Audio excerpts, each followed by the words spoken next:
appassionati, ma Anselmo era nato solo nel 1424, quindi non può essere stato lui il committente di Van Eyck, ma probabilmente sono opere che sono state commissionate a Van Eyck dal padre di Anselmo, dal padre e da uno zio, che l'hanno commissionati probabilmente nel momento prima di andare a Gerusalemme in pellegrinaggio nel 1428, e quindi ecco, sono loro i committenti, però è una famiglia che è abbastanza legata alle vicende della storia dell'arte, e in più era una delle famiglie più importanti. Ma anche se Arnaud aveva Anselmo aveva 3 figli, ma soltanto Arnaud, perché nelle grandi famiglie si usava, e si è usato per lungo tempo anche qui, soltanto uno poteva sposarsi e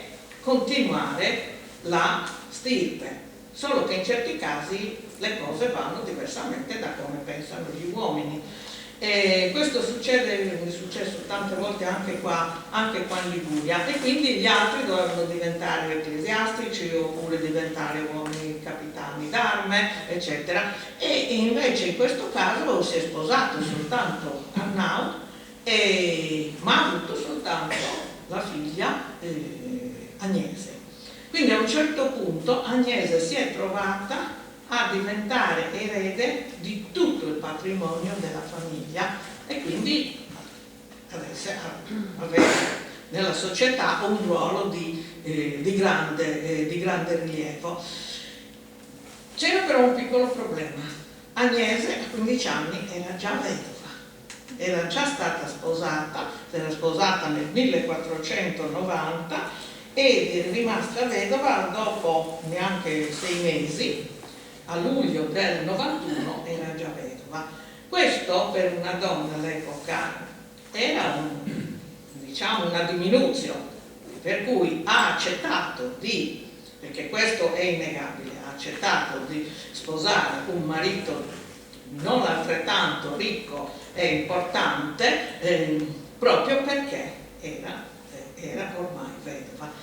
E che la famiglia, che Agnese appartenesse a una famiglia decisamente più importante, ce lo conferma il fatto che a un certo punto uno dei figli di Andrea chiederà e otterrà di aggiungere il cognome materno a quello paterno. Quindi vuol dire che il rango sociale era decisamente elevato. Avranno insieme 6 figli e 7 figlie.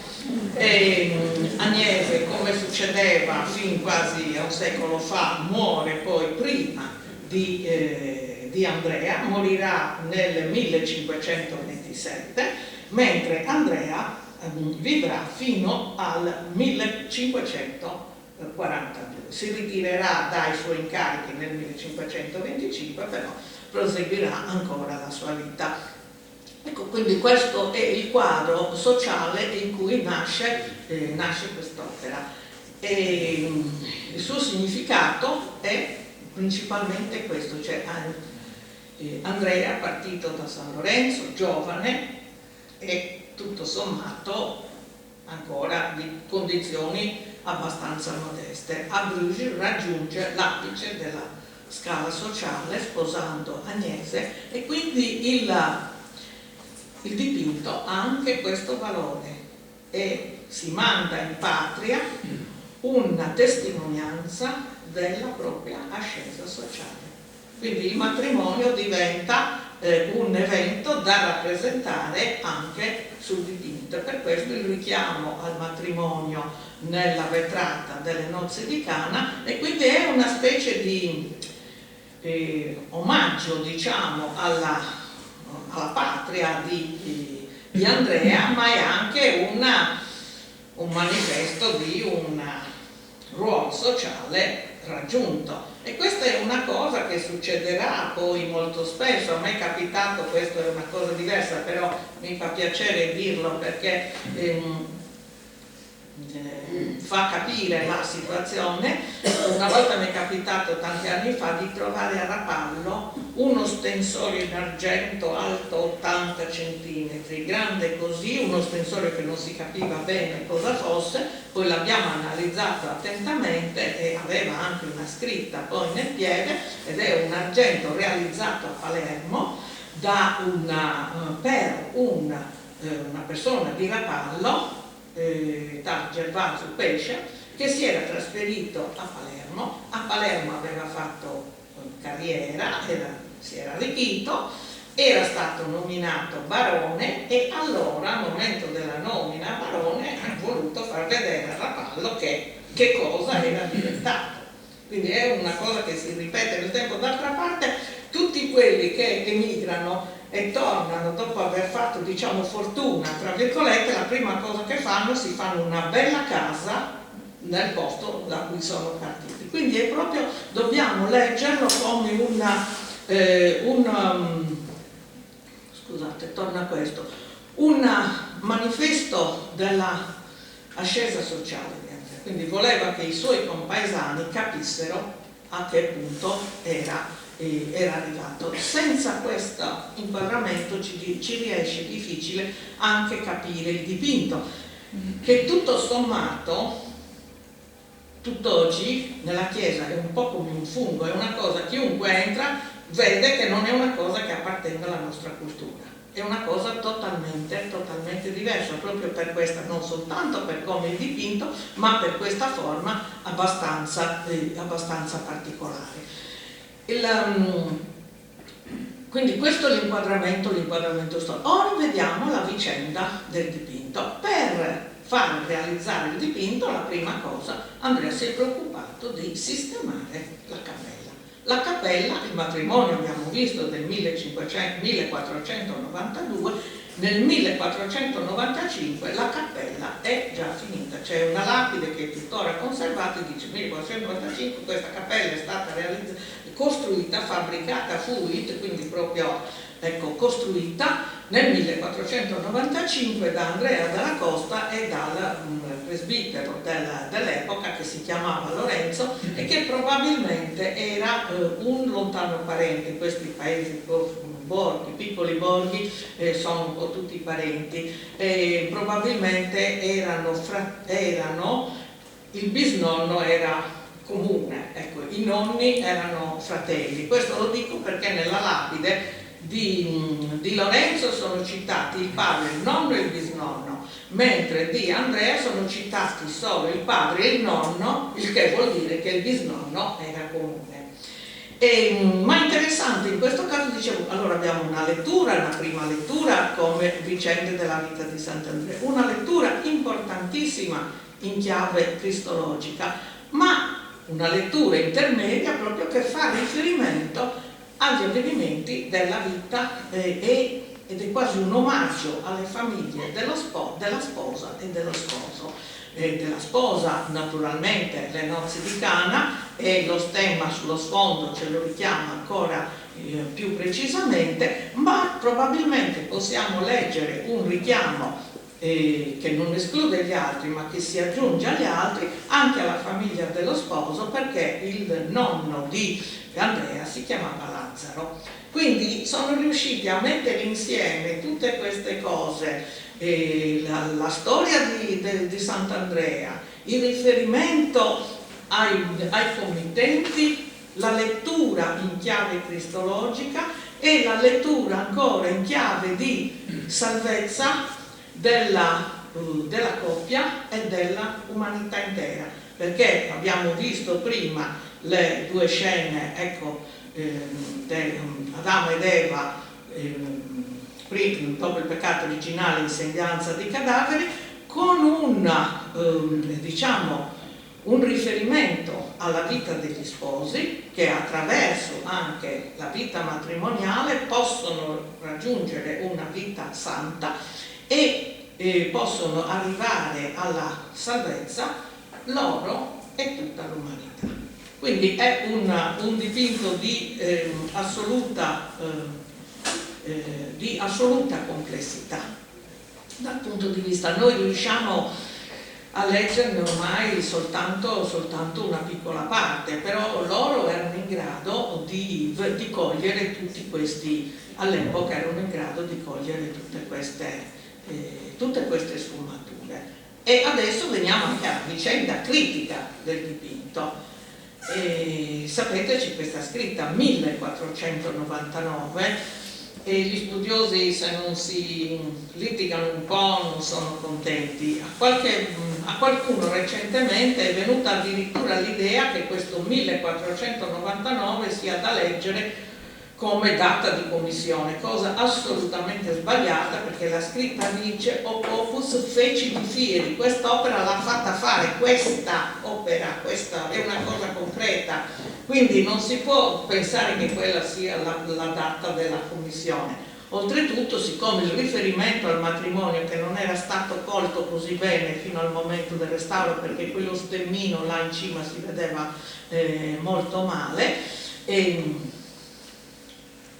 richiamarsi al matrimonio dopo 9 anni, 8 anni diventa quasi una banalità. Invece noi dobbiamo partire dalla data del matrimonio, quindi l'idea, se non immediatamente successiva, ma di realizzare un'opera, dobbiamo collegarla al matrimonio e dobbiamo pensare che l'opera fosse stata già, se non pensata, commissionata e anche in parte avviata prima della costruzione della cappella, perché di solito avveniva così contemporaneamente, siccome serviva anche un po' di tempo al pittore per realizzare l'opera, si commissionava, si facevano i lavori in contemporanea, e quindi quando erano finiti i lavori della cappella erano finiti anche i lavori del dipinto che si voleva mettere sull'altare.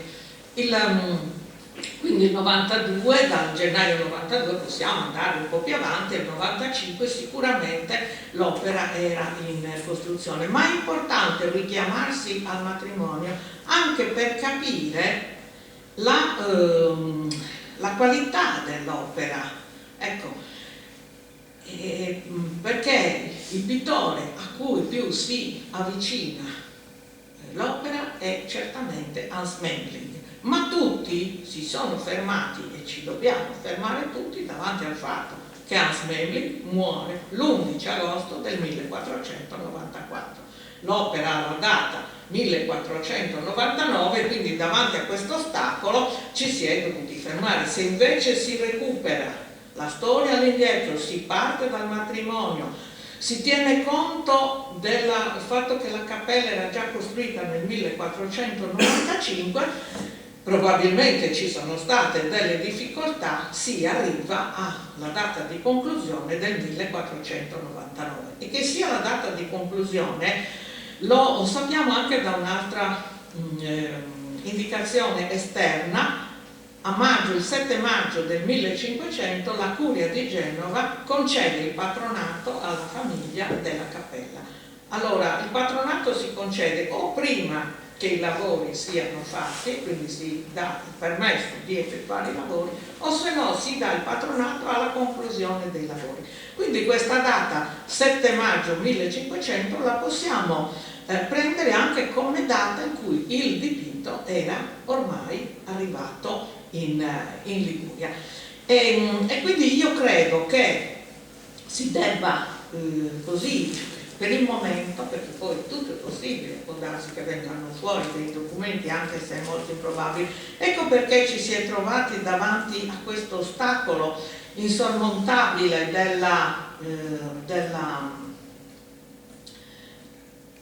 dell'individuazione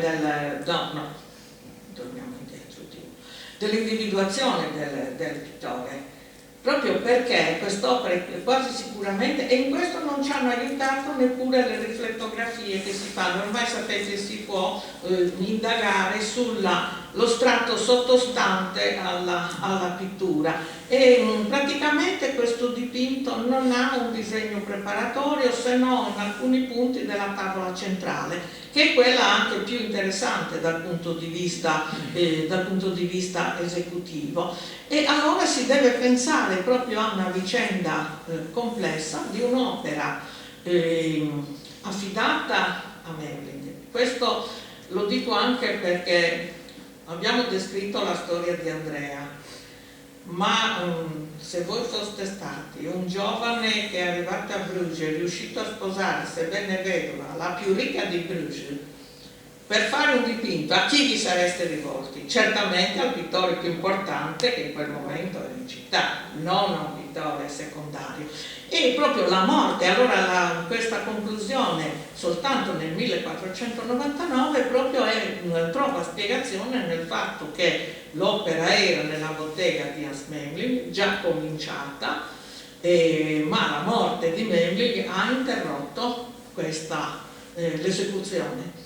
E poi all'interno della sua bottega, perché in bottega noi abbiamo ormai quest'idea della assoluta autografia delle opere, un po' l'idea romantica, un'idea che ci viene dall'Ottocento, dell'artista che da solo dipinge incompreso e poi soltanto dopo la sua morte diventa famoso. Insomma, un po' l'esempio Van Gogh l'abbiamo applicato anche ai secoli precedenti. Nei secoli precedenti i pittori avevano delle botteghe organizzatissime dove avevano tanti aiutanti e quindi che erano in grado di dipingere bene, se non come loro, quasi quanto loro, e quindi erano in grado di portare avanti le opere anche indipendentemente dal maestro. E questo è proprio quello che è successo, a mio giudizio, nel caso del nostro triptico affidato ad Hans Memling, e di questo abbiamo anche una prova, diciamo, indiretta.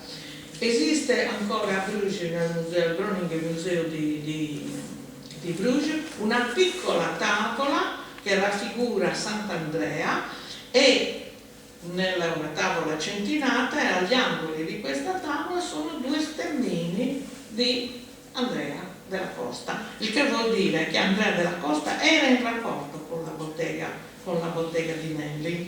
Quindi questo non è un fungo che nasce così all'improvviso, ma c'era evidentemente un rapporto. Dopo la morte di Memling, i suoi allievi, la sua cerchia, infatti quella, la definizione che io do per questo dipinto è proprio cerchia di Hans Memling,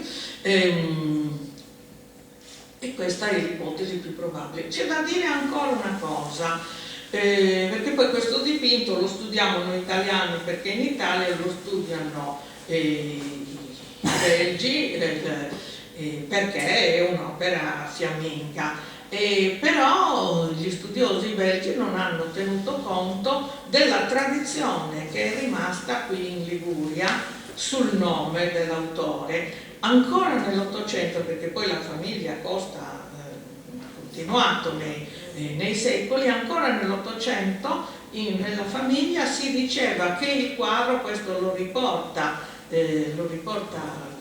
Alizeri, e che il quadro era stato realizzato da un pittore Emling.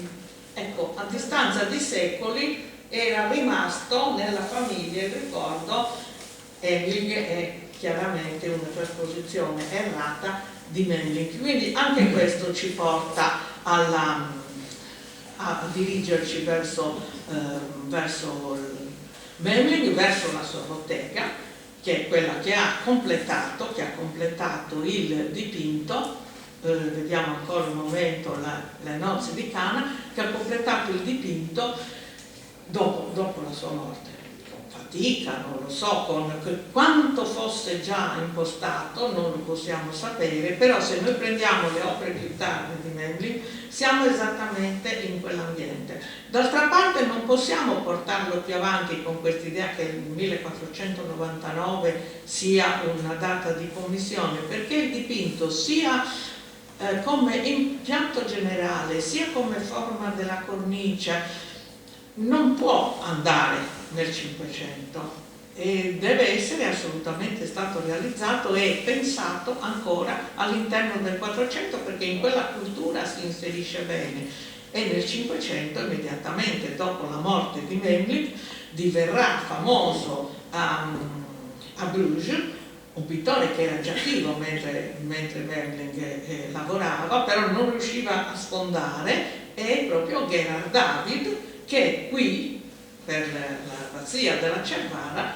realizzerà poco dopo il politico, che poi adesso è smembrato in varie collezioni del mondo, a Genova, a New York, a Parigi. Ecco, e quello ci fa capire proprio la distanza culturale, anche se sono soltanto pochi anni, la distanza culturale tra questi due dipinti. Questo è un dipinto ancora pienamente immerso nella cultura fiamminga del 400, così attenta. Ho rimesso qui la scena delle nozze di Cana, perché bisogna guardarlo, ma qui per fortuna ce l'avete vicino e quindi quando volete potete andare e guardarlo con attenzione. Per esempio la cura con cui è apparecchiata la tavola, tutti i particolari,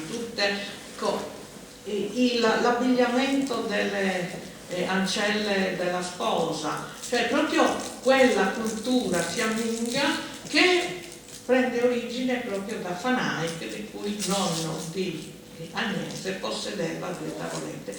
Nel Cinquecento, con gli inizi del Cinquecento, il quadro cambia anche nelle fiabe e quindi quest'opera è certamente un frutto ancora della cultura del 400. Secondo me soltanto così si può capire e si può apprezzare, perché sembra un po' un vezzo da studiosi, mi dice vabbè 492, 495, 499, sarà la fine, sarà l'inizio. No, alla fine sono quasi 10 anni. Noi, se riportiamo le cose alla nostra epoca, 10 anni sono tanti, in un momento poi di cambiamenti culturali fortissimi come è stato quello del momento tra la fine del 400 e l'inizio del 500, anche pochi anni contano moltissimo.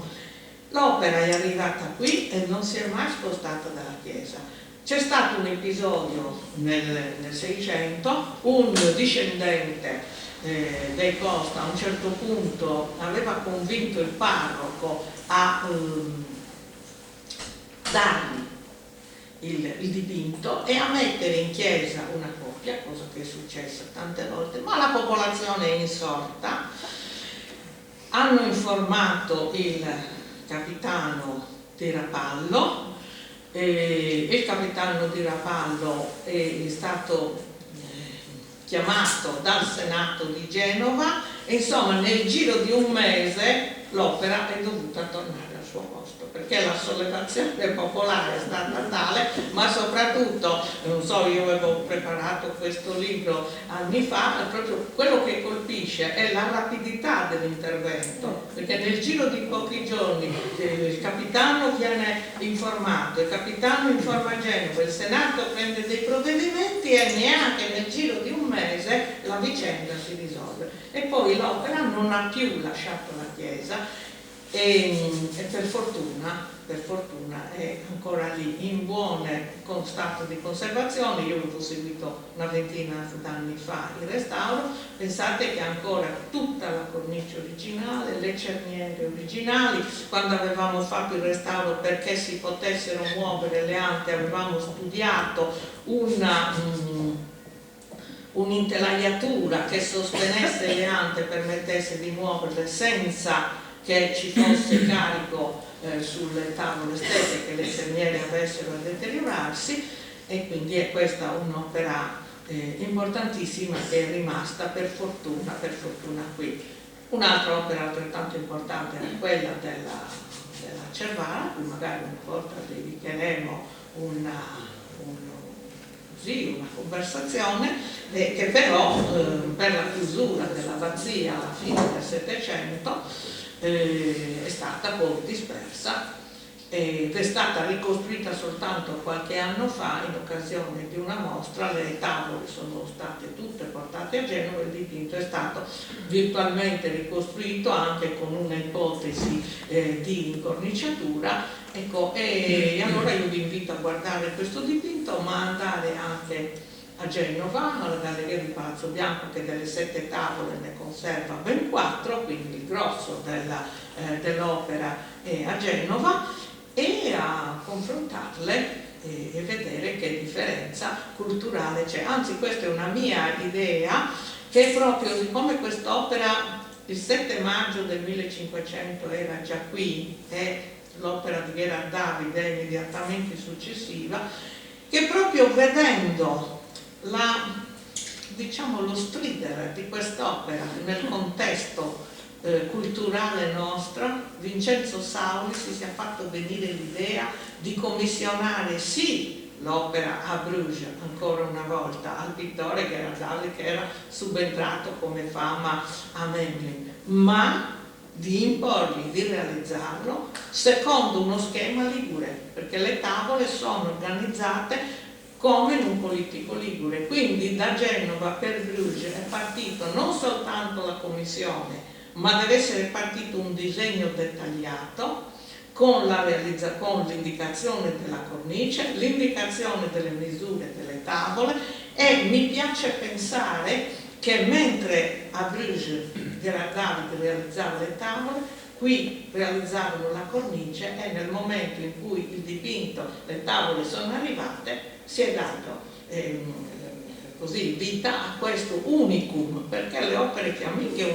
hanno una loro particolarità di struttura ben diversa da quelle italiane, e io non ne ho trovato altre a quest'epoca, e invece il politico della Cervara combina insieme forma italiana, la struttura del politico a scomparti, e pittura fiamminga di Gherard David. In questo caso invece abbiamo un'opera tipicamente fiamminga, e questa incorniciatura così particolare, così inusitata, se non avessimo altri indizi ce ne dà comunque la conferma e la certezza. Grazie.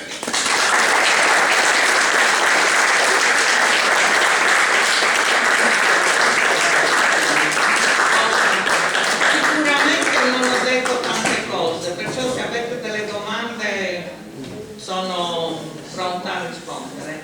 Scusa, io sono rimasta sospeso sul panno rosso. Non ho ben capito. Il panno rosso secondo me è un'allusione al martirio.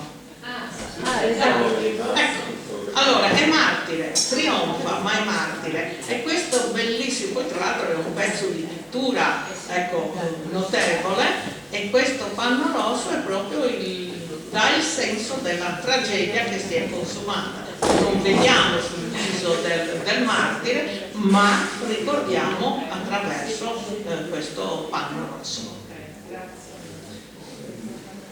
Mi ha colpito una cosa su cui condivido molto, l'osservazione sulla rappresentazione dell'Apostolo Andrea, sì. pur essendo una scena di martirio, sì. Vestito in gloria, certo. come scena di glorificazione, e l'accostamento appunto con anche il Cristo che spesso, come nel tipo sì. volto santo di Luca, sì. viene sulla croce rappresentato però vestito veramente di gloria. Sì, è proprio, mi piace molto il paragone con il volto santo di Luca, perché ha questa tunica, è completamente vestito, anche perché è difficile pensare in gloria un corpo nudo e tormentato dai segni della morte. Allora vi dico, quest'idea mi è venuta proprio oggi, ho detto però quel santo così, infatti nel libro non la trovate questa cosa, quel santo in gloria, ma dico, ma è in croce, ma è Giovanni nelle due scene laterali, perché noi i Vangeli li consideriamo un po' tutti, lo dice il Vangelo, lo dice, invece bisogna prendersi la briga di dire questo lo dice Matteo, questo lo dice Marco, questo lo dice Luca, perché dicono tutti la stessa cosa, ma la dicono tutti anche in maniera diversa. E poi Giovanni in maniera particolare, proprio il concetto di Giovanni che la morte è il trionfo di Cristo, la croce è la gloria di Cristo, e qui mi pare che il concetto sia espresso proprio in maniera chiara, precisa, e questo ci testimonia che la lettura in chiave cristologica, nozze di Cana, ultima cena, resurrezione di Lazzaro, resurrezione di Cristo, quindi al centro, e Andrea, ma è anche Cristo. Molto santo di Luca, quindi non la possiamo vedere no. Nella Liguria di Levante il volto santo era, intanto c'è a Santa Giulia di Centaura, che è una tavola quasi contemporanea, perché è una tavola che è stata commissionata nell'anno 1500 ma poi